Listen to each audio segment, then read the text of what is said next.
Chapter 15, verse 1. And in that year there was a heavy famine throughout the land of Canaan, and the inhabitants of the land could not remain on account of the famine, for it was very grievous. Verse 2. And Abram and all belonging to him rose and went down to Egypt on account of the famine. And when they were at the brook Mitzrayim, they remained there some time to rest from the fatigue of the road. Verse 3. And Abram and Sarai were walking at the border of the brook Mitzrayim, and Abram beheld his wife Sarai that she was very beautiful. Verse 4. And Abram said to his wife Sarai, Since God has created thee with such a beautiful countenance, I am afraid of the Egyptians lest they should slay me and take thee away, for the fear of God is not in these places. Verse 5. Surely then thou shalt do this, say thou art my sister to all that may ask thee, in order that it may be well with me, and that we may live and not be put to death. Verse 6. And Abram commanded the same to all those that came with him to Egypt on account of the famine. Also his nephew Lot he commanded, saying, If the Egyptians ask thee concerning Sarai, say, She is the sister of Abram. Verse 7. And yet with all these orders Abram did not put confidence in them, but he took Sarai and placed her in a chest, and concealed it amongst their vessels. For Abram was greatly concerned about Sarai on account of the wickedness of the Egyptians. Verse 8. And Abram and all belonging to him rose up from the brook Mitzrayim and came to Egypt. And they had scarcely entered the gates of the city when the guard stood up to them, saying, Give tithe to the king from what you have, and then you may come into the town. And Abram and those that were with him did so. Verse 9. And Abram with the people that were with him came to Egypt. And when they came, they brought the chest in which Sarai was concealed, and the Egyptians saw the chest. Verse 10. And the king's servants approached Abram, saying, What hast thou here in this chest which we have not seen? Now open thou the chest and give tithe to the king of all that it contains. Verse 11. And Abram said, This chest I will not open, but all you demand upon it I will give. And Pharaoh's officers answered Abram, saying, It is a chest of precious stones, give us the tenth thereof. Verse 12. Abram said, All that you desire I will give, but you must not open the chest. Verse 13. And the king's officers pressed Abram, and they reached the chest and opened it with force, and they saw, and behold, a beautiful woman was in the chest. Verse 14. And when the officers of the king beheld Sarai, they were struck with admiration at her beauty. And all the princes and servants of Pharaoh assembled to see Sarai, for she was very beautiful. And the king's officers ran and told Pharaoh all that they had seen, and they praised Sarai to the king. And Pharaoh ordered her to be brought, and the woman came before the king. Verse 15. And Pharaoh beheld Sarai, and she pleased him exceedingly, and he was struck with her beauty. And the king rejoiced greatly on her account, and made presents to those who brought him the tidings concerning her. Verse 16. And the woman was then brought to Pharaoh's house, and Abram grieved on account of his wife, and he prayed to the Lord to deliver her from the hands of Pharaoh. Verse 17. And Sarai also prayed at that time and said, O Lord God, thou didst tell my lord Abram to go from his land, and from his father's house to the land of Canaan. And thou didst promise to do well with him if he would perform thy commands. Now behold, we have done that which thou didst command us, and we left our land and our families, and we went to a strange land, and to a people whom we have not known before. Verse 18. And we came to this land to avoid the famine, and this evil accident has befallen me. Now therefore, O Lord God, deliver us and save us from the hand of this oppressor, and do well with me for the sake of thy mercy. Verse 19. And the Lord hearkened to the voice of Sarai, and the Lord sent an angel to deliver Sarai from the power of Pharaoh. Verse 20. And the king came and sat before Sarai, and behold, an angel of the Lord was standing over them. And he appeared to Sarai and said to her, Do not fear, for the Lord has heard thy prayer. Verse 21. And the king approached Sarai and said to her, What is that man to thee who brought thee hither? And she said, He is my brother. Verse 22. And the king said, It is incumbent upon us to make him great, to elevate him and to do unto him all the good which thou shalt command us.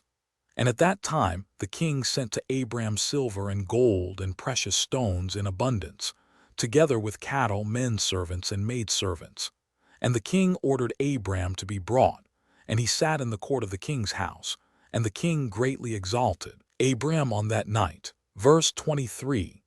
And the king approached to speak to Sarai, and he reached out his hand to touch her, when the angel smote him heavily, and he was terrified, and he refrained from reaching to her. Verse 24.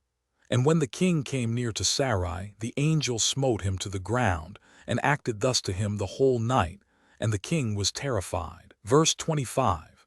And the angel on that night smote heavily all the servants of the king, and his whole household, on account of Sarai. And there was a great lamentation that night amongst the people of Pharaoh's house. Verse 26. And Pharaoh, seeing the evil that befell him, said, Surely on account of this woman has this thing happened to me. And he removed himself at some distance from her, and spoke pleasing words to her. Verse 27. And the king said to Sarai, Tell me, I pray thee, concerning the man with whom thou camest here. And Sarai said, This man is my husband. And I said to thee that he was my brother, for I was afraid, lest thou shouldst put him to death through wickedness. Verse 28. And the king kept away from Sarai, and the plagues of the angel of the Lord ceased from him and his household. And Pharaoh knew that he was smitten on account of Sarai, and the king was greatly astonished at this. Verse 29. And in the morning the king called for Abram and said to him, What is this thou hast done to me? Why didst thou say, She is my sister, owing to which I took her unto me for a wife? And this heavy plague has therefore come upon me and my household. Verse 30. Now therefore here is thy wife, take her and go from our land, lest we all die on her account. And Pharaoh took more cattle, men servants, and maidservants, and silver and gold, to give to Abram, and he returned unto him Sarai his wife. Verse 31. And the king took a maiden whom he begat by his concubines, and he gave her to Sarai for a handmaid. Verse 32. And the king said to his daughter, It is better for thee, my daughter, to be a handmaid in this man's house than to be mistress in my house, after we have beheld the evil that befell us on account of this woman. Verse 33. And Abram arose, and he and all belonging to him went away from Egypt. And Pharaoh ordered some of his men to accompany him, and all that went with him. Verse 34. And Abram returned to the land of Canaan, to the place where he had made the altar, where he at first had pitched his tent. Verse 35.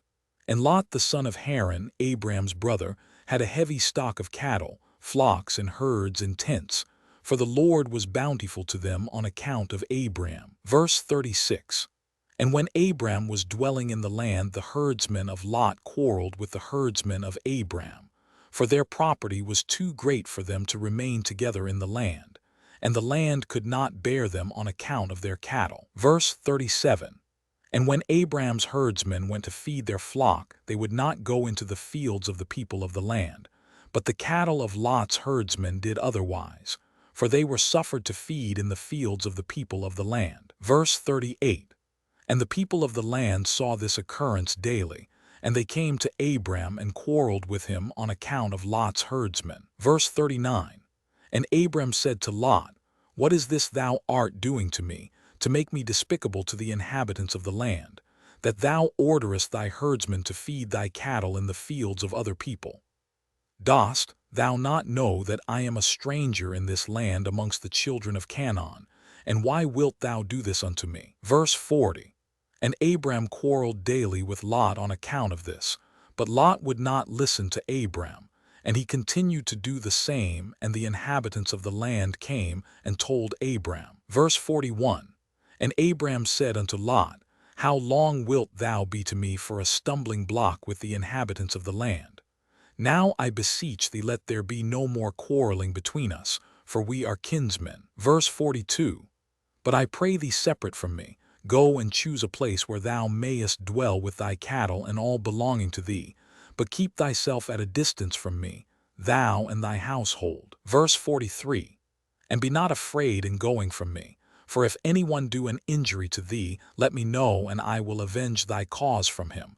Only remove from me. Verse 44. And when Abram had spoken all these words to Lot, then Lot arose and lifted up his eyes toward the plain of Jordan. Verse 45. And he saw that the whole of this place was well watered, and good for man as well as affording pasture for the cattle. Verse 46. And Lot went from Abram to that place, and he there pitched his tent, and he dwelt in Sodom, and they were separated from each other. Verse 47. And Abram dwelt in the plain of Mamre, which is in Hebron, and he pitched his tent there. And Abram remained in that place many years.